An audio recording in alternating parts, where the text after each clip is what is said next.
There are so many reasons why you don't want to put things in your ear holes. Here are our favorite open ear style headphones. Everything from Shokz and Sony to a couple of unknown bangers. Goedendag, we're DHRME. Do hemorrhoids really make everything? So our criteria here, little to no penetration in your ears. Great for being aware of your surroundings. And we will evaluate the comfort, fit, call quality, IP rating, sound quality, and value for money. Let's start with an interesting pair of open ear headphones we received from a brand you probably haven't heard of. The Oladance Open Wearable Stereo are open ear style headphones that hook over your ears. We absolutely love them. Here's why. Not only do they wear light and comfortably, but there's no band across the back. You barely notice having them on. We found ourselves easily keeping these on throughout the day as they come with 16 hours of battery life. Yeah, you heard that right. 16 hours of battery life on the headphones themselves, the longest lasting on this list. But there is a catch.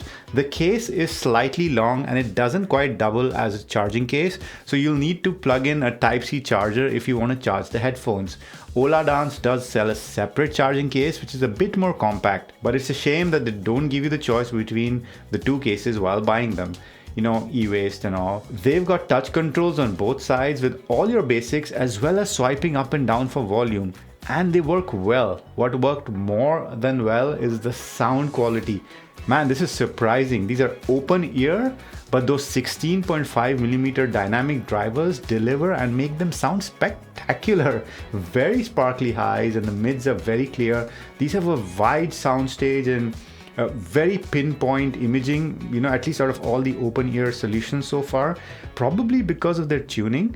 And it has this pleasant smoothing of harsh frequencies that reminds us of the very popular Technics AZ60 wireless earbuds. It's really very, very good sound for something that doesn't even touch your concha. Now, the downside, the bass extension is quite poor. So sub bass is all but absent and the mid bass is present and sometimes borders on boomy depending on how you angle it to your ear. But overall, despite that, these sound fantastic and definitely are picked for great sound minus the bass. Aside from speakers on the Oladance, the mics did great in our testing too. So those days when we would have them on for long periods at a time would be ideal for using them for work calls too, as long as you don't mind like you're wearing a prop for King's Day. It's a Dutch inside joke because it's orange. So what else did we not like about them? Although the fit and comfort are top notch for most activities, including running, the right one did tend to fall off when doing bodyweight exercises like sit-ups or yoga. I guess our ears aren't as symmetrical as we thought. There's also no smart pause or multi-point connectivity, although holding down on both buds does put them back into pairing mode and switching time isn't too bad. Let's move on to bone conduction headphones by Shokz, and in particular the OpenRun or Aeropex as it used to be called. Bone conduction works well and is particularly interesting if you're hard of hearing since they partially pass audio through vibrations of the head. Sounds scary, but you get used to it very quickly since you'll only feel serious vibrations at very high volumes. So why is it a channel favorite? First off, it's so comfortable to wear that we forget it's even there.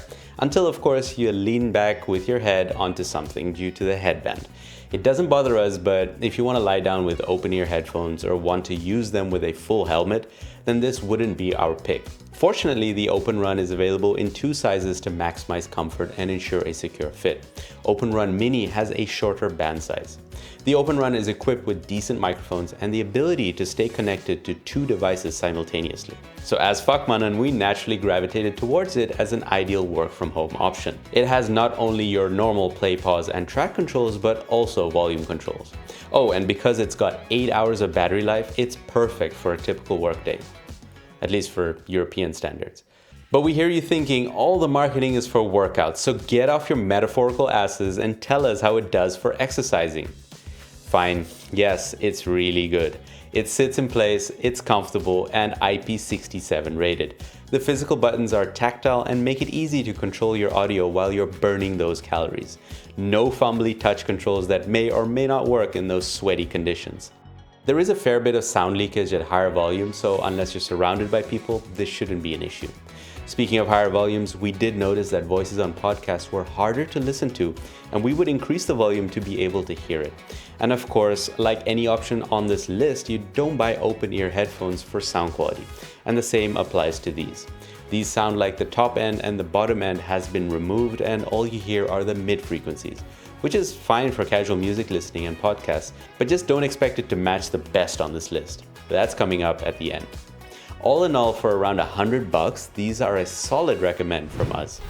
This brings us to the next option, which is kind of the same as the previous, and that's the newer Pro version, the OpenRun Pro. As we said in a comparison video, check that over here, the upgrade for the extra money isn't quite worth it, but if you can get your hands on it for a decent price, then you'll have a few improvements. There's more bass on the Pro model, so depending on your music taste, this will be a welcome addition. There's not as much distortion at the highest volume, which you will need quite often. The microphones performed slightly better in noisy and windy conditions. So if you're planning to make calls in those conditions, then that will come in clutch. And finally, the battery life has been beefed up from 8 to 10 hours on a single charge. Two compromises to talk about here though. One is on the IP rating, as they've actually knocked that one down from IP67 to IP55. And two, these come on only one size. So if those 2 points don't bother you, then we won't judge you on what you spend your hard-earned money on, as long as you use the links in the description. Let's get back to a few other bone conduction options in a bit, but let's first talk about, in our opinion, the most stylish of this list, the SoundCore Frames. At $150, you get sunglasses with built-in speakers, also known as audio sunglasses. For an innocent bystander, it's hard to distinguish them from ordinary sunglasses. They come in a bunch of frame options to suit your style and offer proper UV protection with their lenses.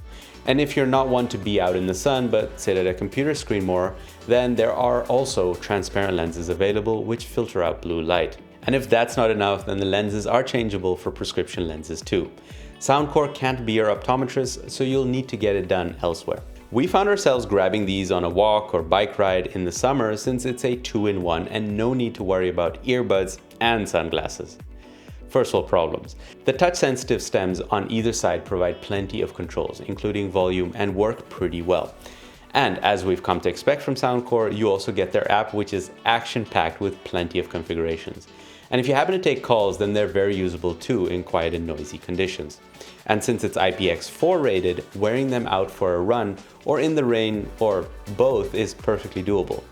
On the not so great side, they're sporting an average battery life of 5.5 hours.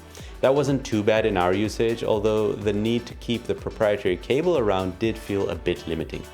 Similar to bone conduction headphones, these do have sound leakage, and since they're little speakers, the leakage is more drastic. And similarly, you will be cranking up the volume to be able to listen to your music in loud environments. The frames connect to a single device at a time, so if you're two-timing your devices, then you'll need to put them in pairing mode if you want to switch.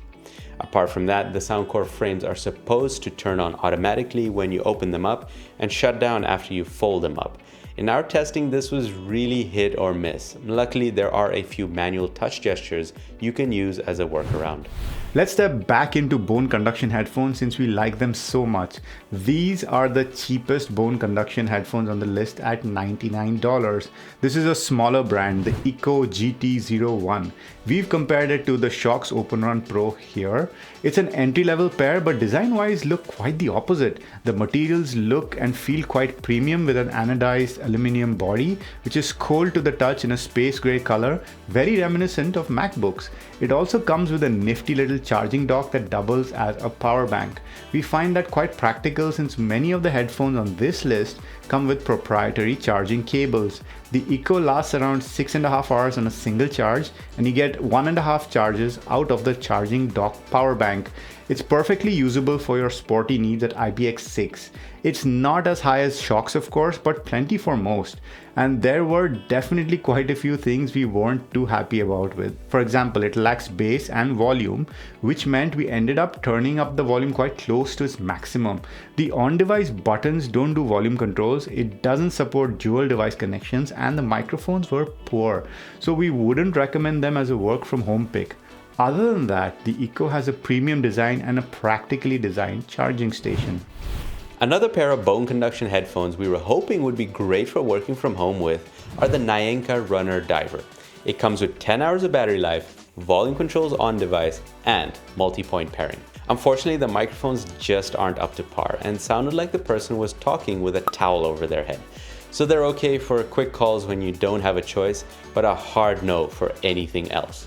The comfort and fit are a hard yes though. They stayed in place firmly. They do have a slightly firmer clamp than the Shokz, for example. With a very high water resistance at IPX8, they're advertised to work for swimming, making it the only one on this list that you can do that with. We haven't personally tested that, but if you do decide to go jump in the water with them, then Naenka advises you to use it for a maximum of 40 minutes, as well as using the onboard MP3 music mode.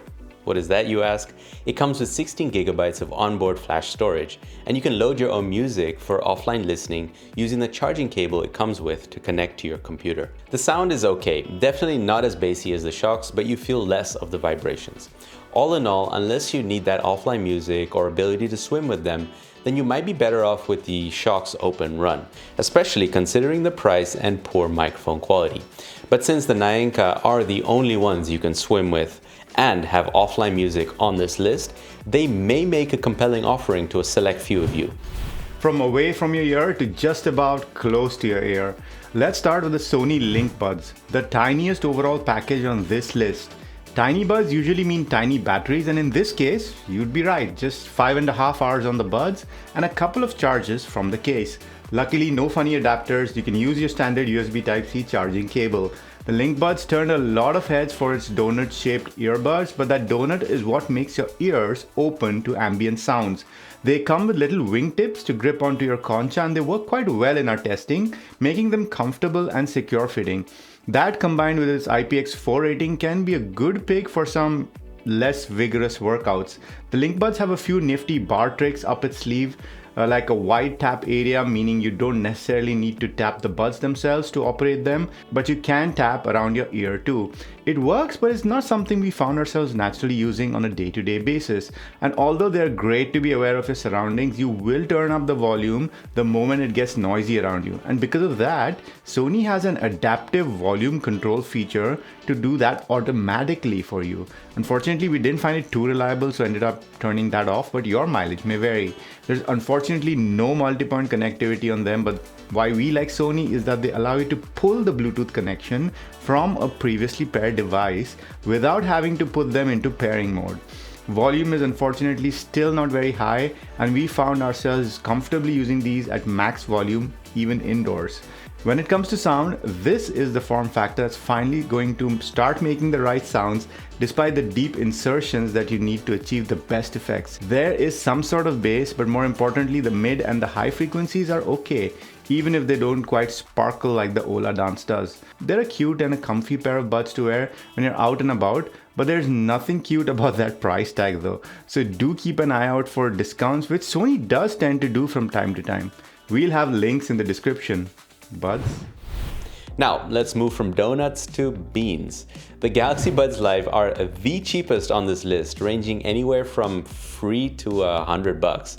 Free because Samsung pretty much throws them in when you buy a smartphone, a smartwatch, or something else from them. But if you're after the buds only, then the prices swing a lot, so it's a good idea to check those links again. Okay, enough link talk. Even though these technically sit in your ears are very much open to the environment. The Buds Live are probably the second smallest after the LinkBuds, and are buds we throw into our bag anytime we pop out of the house for a walk or traveling in public transport.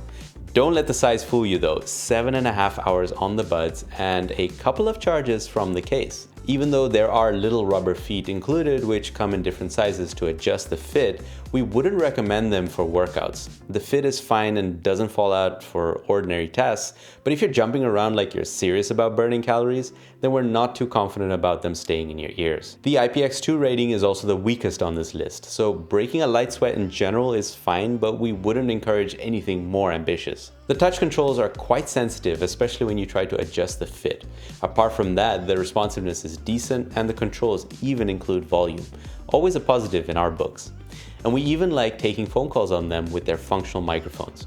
Although there isn't multi-point support, you can easily pull the connection from another device. Something Sony and Samsung tend to do on their devices, and we love them for it. And you can also use them with multiple devices as long as you log in from a Samsung account. These are the only ones on this list that purport to have ANC and transparency, but we do have really mediocre expectations because the only noise these be canceling is the one of Samsung laughing their way to the bank. But holy Samsung, for an open-ear design, these sound fantastic. Bass, sub-bass, mids, treble, it's all there. Also, massive volume, like ear damage volume. When we reviewed these, we thought they were okay, but when you put them up against the other products on this list, Samsung continues its trend of best-sounding true wireless earbuds for next to nothing. Of course, the caveat here is that you may not get the same experience if the speaker grills are not correctly aimed towards your ears, and that's a real possibility with the beam shape. Along with Samsung, Apple's AirPods 3 are the best sounding on this list. In fact, for us, these are one of the best sounding wireless earbuds, period. Sure, we could nitpick and A/B test, but given the fact that, in this list, they can do solid bass, sub-bass, and have a very nice, kind of neutral and open sound, we think that they might be Apple's most underrated product in recent times. Because as we've seen with all the products up to now, getting good bass without a good seal is next to impossible. Unless you're Samsung or Apple, as it turns out. Other than that, you get all the standard Apple fare. Automatic device switching, which actually works better than the older AirPods for us, the custom integration within iOS, a very pocketable case, a very predictable, call quality, and most importantly, those custom icons and special settings in Apple's operating systems. Not a monopoly. And yes, they still come with a lightning cable. Along with the Buds Live, these are the best sounding buds on this list, period. And yes, they do come at a fairly stupid price. And to be fair, we started with next to no penetration, and these are now flirting with our ear holes, so we'll stop before this becomes any more committed. Well, there you have it, guys, 9 options for those open ear needs of yours. Always a safe bet if you don't like in-ear earbuds, you want to be aware of your surroundings, or just want to try something new. Any recommendations we missed? Let us know. You've been keeping your eyes and ears open, and we've been DHRME. Namaste.